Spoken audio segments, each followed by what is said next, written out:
As 48 Leis do Poder About Poder Green, Justelfres Prefácio, a sensação de não ter nenhum poder sobre pessoas e acontecimentos é, em geral, insuportável quando nos sentimos impotentes, ficamos infelizes. Ninguém quer menos poder, todos querem mais. No mundo atual, entretanto, é perigoso parecer ter muita fome de poder, ser muito premeditado nos seus movimentos para conquistar o poder. Temos de parecer justos e decentes. Por conseguinte, precisamos ser sutis, agradáveis, porém astutos, democráticos, mas não totalmente honestos. Este jogo de constante duplicidade mais se assemelha à dinâmica de poder que existia no mundo ardiloso da antiga corte aristocrática. Em toda a história, sempre houve uma corte formada em torno de uma pessoa no poder: rei, rainha, imperador, líder. Os cortesãos que compunham esta corte ficavam numa posição muito delicada.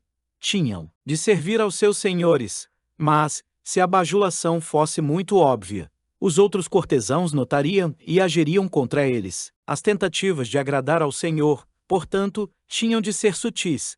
E até mesmo os cortesãos hábeis e capazes de tal sutileza ainda tinham de se proteger de seus companheiros que a todo momento tramavam tirá-los do caminho. Enquanto isso, supunha-se que a corte representasse o auge da civilização e do refinamento. Desaprovavam-se as atitudes violentas ou declaradas de poder, os cortesãos trabalhavam em silêncio e sigilosamente contra aquele entre eles que usasse a força. Este era o dilema do cortesão. Aparentando ser o próprio modelo de elegância, ele tinha ao mesmo tempo de ser o mais esperto e frustrar os movimentos dos seus adversários da maneira mais sutil possível. Com o tempo, o cortesão bem-sucedido aprendia a agir sempre de forma indireta. Se apunhalava o adversário pelas costas, era com luva de pelica na mão e, no rosto, o mais gentil dos sorrisos. Em vez de coagir ou trair explicitamente, o cortesão perfeito conseguia o que queria seduzindo, usando o charme, a fraude e as estratégias sutis, sempre planejando várias ações com antecedência. A vida na corte era um jogo interminável, que exigia vigilância constante e pensamento tático. Era uma guerra civilizada. Hoje enfrentamos um paradoxo peculiarmente semelhante ao do cortesão. Tudo deve parecer civilizado, decente, democrático e justo. Mas se obedecemos com muita rigidez a essas regras, se as tomamos de uma forma por demais literal, somos esmagados pelos que estão ao nosso redor, e que não são assim tão tolos. Como escreveu o grande cortesão e diplomata renascentista Nicolau Maquiavel, o homem que tenta ser bom o tempo todo está fadado à ruína entre os inúmeros outros que não são bons. A corte se imaginava o pináculo do refinamento, mas sob a superfície cintilante fervilhava um caldeirão de emoções escusas: ganância, inveja, luxúria, ódio. Nosso mundo, hoje, igualmente se imagina o pináculo da justiça, mas as mesmas feias emoções continuam fervendo dentro de nós, como sempre. O jogo é o mesmo. Por fora, você deve aparentar que é uma pessoa de escrúpulos, mas, por dentro, a não ser que você seja um tolo, vai aprender logo a fazer o que Napoleão aconselhava: calçar a sua mão de ferro com uma luva de veludo. Se, como o cortesão de idos tempos, você for capaz de dominar a arte da dissimulação, aprendendo a seduzir, encantar, enganar e sutilmente passar a perna nos seus adversários, você alcançará os píncaros do poder. Vai conseguir dobrar as pessoas sem que elas percebam o que você está fazendo. E se elas não percebem o que você está fazendo, também não ficarão ressentidas, nem lhe oferecerão resistência. Para algumas pessoas, a ideia de participar conscientemente de jogos de poder, não importa se de forma indireta ou não, parece maldade, pouco social, uma relíquia do passado. Elas acreditam que podem optar por ficar fora do jogo, comportando-se como se não tivessem nada a ver com o poder. É preciso cuidado com pessoas assim, pois embora exteriorizem essas opiniões, com frequência são as maiores especialistas no jogo do poder. Utilizam estratégias que disfarçam com habilidade a natureza manipuladora. Tais tipos, por exemplo, costumam exibir a sua fraqueza e falta de poder como uma espécie de virtude moral, mas a verdadeira impotência, sem que haja um motivo de interesse pessoal, não divulga a sua própria fraqueza para conquistar respeito ou simpatia. Alardear a própria fraqueza e, na verdade, uma estratégia muito eficaz, sutil e fraudulenta. No jogo de poder, ver Lei 22, a tática da rendição. Outra estratégia daquele que se diz fora do jogo é a de exigir igualdade em todas as áreas da vida. Têm de ser tratados igualmente, seja qual for o seu status ou força. Mas se, para evitar o estigma do poder, você quiser tratar todos com igualdade e justiça, vai se defrontar com o problema de que algumas pessoas fazem certas coisas melhor do que outras.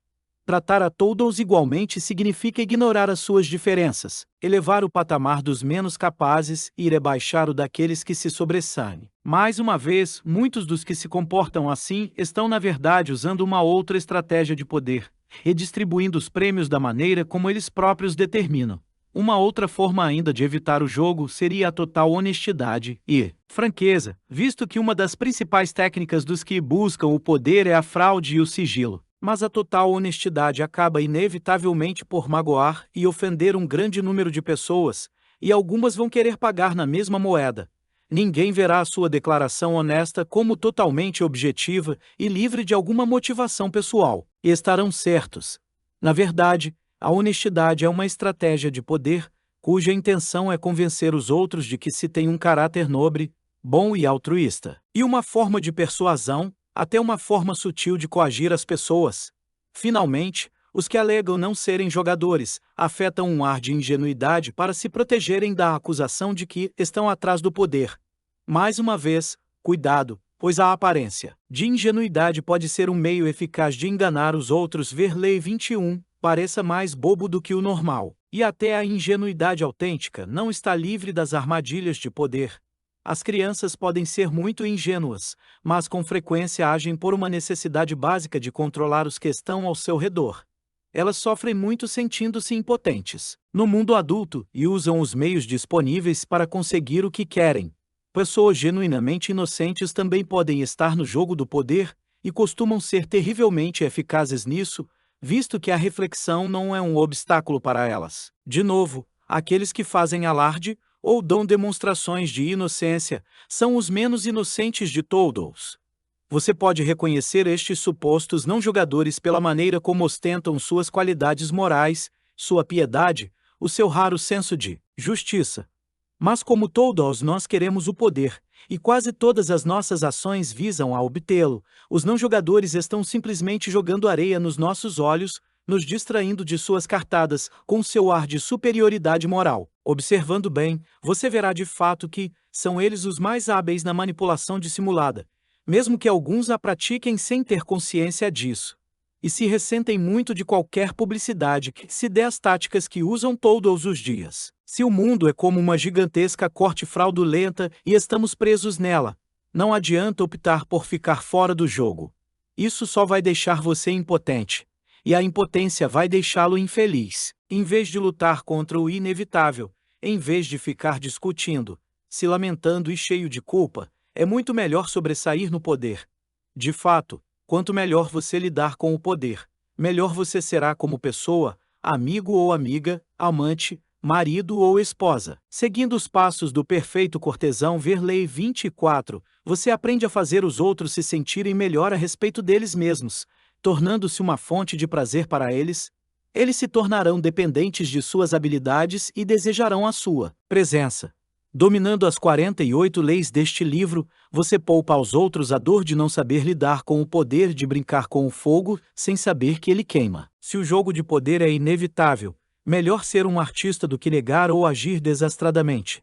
Para aprender o jogo do poder, é preciso ver o mundo de uma certa maneira, mudar de perspectiva. É preciso esforço e anos de prática, pois grande parte do jogo talvez não surja naturalmente. São necessárias certas habilidades básicas, e uma vez dominando-as, você será capaz de aplicar as leis do poder com mais facilidade. A mais importante e fundamento crucial do poder é a habilidade de dominar as suas emoções. Reagir emocionalmente a uma situação é a maior barreira ao poder, um erro que custará a você muito mais do que qualquer satisfação temporária que possa obter expressando o que sente. As emoções embotam a razão, e se você não consegue ver com clareza, não pode estar preparado e reagir com um certo controle da situação. A raiva é a reação emocional mais destrutiva, pois é a que mais turva sua visão. Também tem um efeito cascata que invariavelmente torna as situações menos controláveis e acentua a decisão do seu inimigo. Se você está tentando destruir um inimigo que o magoou, é bem melhor desarmá-lo, fingindo amizade, do que mostrando que está com raiva.